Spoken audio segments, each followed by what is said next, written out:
স্বপ্নে পড়ে যাওয়ার ভয় এর মানে কি? উঁচুতে উঠতে উঠতে হঠাৎ করে পড়ে যাওয়া। এই স্বপ্ন দেখলে বুঝবেন যে আপনি ভেতর থেকে ভেঙে পড়েছেন। কাল রাতে আমি অদ্ভুত একটা স্বপ্ন দেখলাম।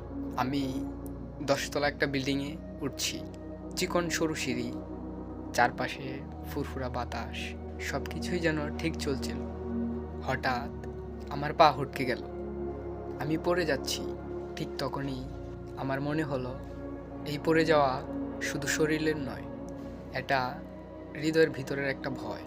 মনোবিজ্ঞানের ভাষায় এ ধরনের স্বপ্ন আসে যখন আমরা জীবনের কোনো পরিস্থিতিতে নিয়ন্ত্রণ হারিয়ে ফেলি।